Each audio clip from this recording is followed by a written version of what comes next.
Hey guys, welcome back to my next book list. So today we are going to talk about Jessica Park and her series called Flat Out. The first book is called Flat Out Love. The second book, which is actually a novelette, is called Flat Out Matt, and the third book is called Flat Out Celeste. I happened upon her book Flat Out Love. I actually don't remember how I even fell upon it. I just one day, I think it was suggested to me on Audible, actually, and I started listening to it. The first book is called Flat Out Love, and you are introduced to a character by the name of Julie. Julie is a freshman living in Boston. She's originally from Ohio. She's lived in Boston, and she's going to college in Boston also, and she doesn't want to live in the dorms, or she can't afford to live in the dorms, so she's trying to look for a host family to allow her to live with them for a semester until she can make up enough money to stay in the dorms or find an apartment on her own. And then she's going to move into an apartment on her own and be a regular college student. Well, she finds this family, and the family is made up of mother, father, and they have 3 kids. The parents' names are, I have notes over here, Aaron and Roger. And the kids are Flynn, Matt, and Celeste. And when Julie is introduced to the family, she meets Celeste and Matt, and she recognizes that Celeste is a little eccentric, and she's walking around with this flat like poster board of her older brother Flynn. And Flynn is on this perpetual trip around the world, and she misses him so much, so she's just carrying around this cutout. Well, you're also introduced to Matt, and Matt is the second son, and he is I guess he's extremely intelligent. He goes to MIT, and he stays at home because he kind of helps out with Celeste and her social issues that she's going through because she's so eccentric. And so Julie meets this family, and she makes an arrangement that she's kind of like their housekeeper kind of situation, where she just kind of helps out around the house. And then another important thing about the family is that I don't remember what the father does, but the mom is a professor, or she is a psychiatrist. Okay, sorry. She is, I can't remember exactly, but I believe she's a professor. She's a professor. I may be wrong. Blame it on my head, not my heart. So she meets Roger and Aaron. Aaron is the wife. Roger, of course, is the husband. And she makes an arrangement with them that she would help out around the house. She would pay to live there for a bit. And they were like, oh, cool, no worries. We got the room. Come hang out with our family. And what you realize very quickly, this family is dealing with some emotional issues. Almost each one of them have some emotional issues that they're going through. And it's because of Flynn and his perpetual, for lack of a better word, his perpetual travel. And so you understand that the family is trying to deal with his perpetual travel in the best way they can. And Celeste is, of course, carrying the flat out, cardboard cut poster board of him. And Matt lives at home when he can live on campus, and that plays a lot into this book. I don't want to give away the reason Finn is gone, because it's very important to the story. And it's very important because Julie starts corresponding with Flynn via email, and they kind of, have a connection, and they kind of understand each other. And you realize that Flynn is not actually emailing her, so that's not a huge thing. You'll realize that very soon in the story. But it's Matt. And that's important because Matt falls for Julie, of course, and she doesn't know she's falling for Matt. She believes she's falling for Finn. And then there's Celeste and her social issues that she's dealing with, and they're trying to convince her to stop walking around with this poster of Finn. And Julie helps her through all of that stuff, so that's pretty cool. Ultimately, this family is dealing with some form of loss. The loss of Finn being gone all the time, or he's he's gone all the time. And then the parents are dysfunctional. They're not cool with each other. They have problems.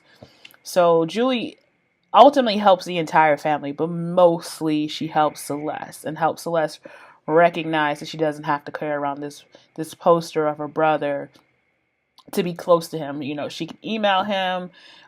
She can try to convince him to come home. That's a poor taste of words. You'll know why if you read the book. So overall, the book is amazing. I thought it was cool. I think that the family is interesting. I liked Julie. I liked Matt. I liked all the characters in this book. And yeah, I think I would recommend Flat Out Love. So Flat Out Matt, the second book in the series, the novelette, is just Matt's point of view of what happened in Flat Out Love. Like, it's his point of view of how his interactions with Julie went and him taking care of his sister. And it's very interesting that his point of view is kind of different than everything else that you read in Flat Out Love. So it was I liked that you got his point of view. They did this with okay, so don't yell at me. Everybody knows that Twilight's one of my favorite YA novel series. So don't yell at me. But I did like when what's her name? I don't even remember. Stephanie Myers released a little first chapter or 2 chapters of Midnight Sun. I think it was called Midnight Sun, where it was Edward's perspective on him meeting Bella. I liked it. I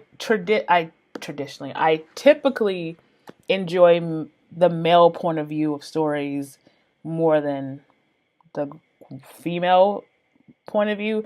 I think it's because I enjoy, I don't know, I just do. So I like Flat Out Matt. Okay, so I do like Matt, but he's probably my least favorite character out of all of them. And then the last book in the series is called Flat Out Celeste, and this is Celeste. It's her senior year, and she's dealing. I don't know if it's autism, but I know it's like she clearly has a social. She has a social issue because she isolates people around her or ostracizes people around her because she doesn't know when to cut off being intellectual. She's very factual at the same time being very bubbly and childlike. Like, she's extremely childlike. In the first book, she's extremely childlike. In the third book, you see her recognizing that she wants to change this about herself. It's her senior year. She wants to join clubs. She wants to prepare for college. So she joins this group where it's a combination of high school kids and college kids. And they are working on this project together. And she meets this young man by the name of Justin. And Justin kind of has the same kind of thing that he's quirky like her.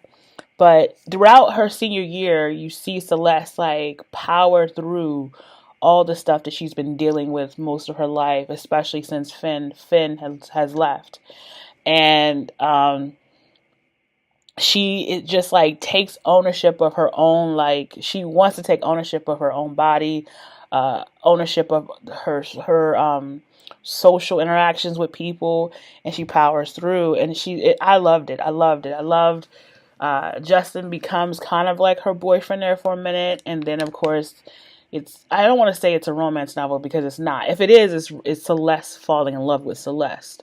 But it's really interesting how Celeste is very aware that she's making people uncomfortable and decides to change it and tries to do it in a way that she knows that she can continue to do this. It's not going to be hurtful for her to continue to behave this way. So the third book probably is my favorite because I really like Celeste's story. I really love how she just took ownership of her life and decided this is what I'm going to do to help myself with my social disorder. So yeah, it was pretty good. The third book, pretty good. The third book is my favorite. Overall, the series itself, I just like how it talks about people dealing with family members no longer being in your life. I'm pretty much giving it away, but I don't want to say it because I think it's important for you to read the book, kind of the first book from the perspective of Julie. I think that you will know what's going on with Finn as soon as you start reading the story, but I'm not going to say it. But the family and Celeste, how they deal with him being on this, this never-ending trip away from them, it's interesting. I loved it. It's quite relevant to my life right now. So it was interesting. I really enjoyed the series. I gave the overall series, I've given it 4.5 stars. I think anyone who is looking for a story about someone who is dealing with some form of disconnection from family members, I say you should read this series. If you want light romance in the story, both the first and, well, all three books have it in it, but romance isn't the focal point of the story. The first book, of course, is Julie and her journey of becoming independent in Boston while helping this family deal with their dysfunction. And then second book is Matt's point of view on meeting Julie and how their interactions happen. And then the third story is how Celeste takes on her social issues and powers through and tries to overcome in a very beautiful, loving way with her family and with, Julie makes, of course, appearance in all three books. And also, Celeste finding a boyfriend. I don't think that's the important part of the story. The important part of the story is Celeste loving and understanding Celeste and, taking ownership of her life. So I think Flat Out Love is a great series. I haven't read any other books by Jessica Park. I'm not opposed to it. I'll take a look. But this series has definitely has left an impression on me. And I would definitely suggest for anyone to read it. So yeah, this is my review of the Flat Out series, book 1, 2, and 3. Until next time, I will talk to you later. Bye.